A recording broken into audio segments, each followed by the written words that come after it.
Casto Mendes Núñez, 1824 à 1869. Né à Vigo, il est entré dans la marine alors qu'il n'avait que 16 ans.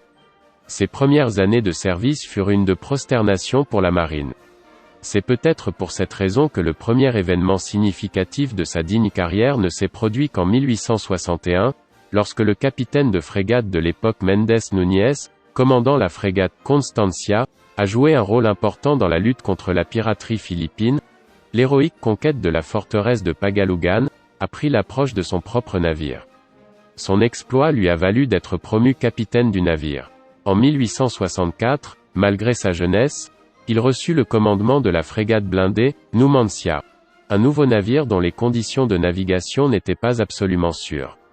Après avoir préparé le navire, Mendes Núñez a rejoint l'escadre du Pacifique, sous le commandement du général Parera. Promu brigadier, Mendes Núñez prend le commandement de l'escouade après le suicide de Parera en 1865, pendant la guerre du Pacifique. L'usage judicieux de la liberté d'action qui lui était donnée en étant loin de la péninsule, dans une guerre où l'honneur national était presque le seul intérêt en jeu, a conduit Mendes Núñez à chercher le combat avec l'équipe mixte chilienne. Péruvien. Lorsque les navires ennemis se sont réfugiés dans l'archipel de Chiloé, le marin espagnol a bombardé Valparaíso, un port sans autre protection que la présence d'escadrons anglais et américains, après avoir laissé le temps d'évacuer la ville. Critiqué et personnellement mécontent du bombardement du port chilien sans défense, Mendes Núñez a décidé d'attaquer El Callao, un port bien protégé par de puissantes forces armées.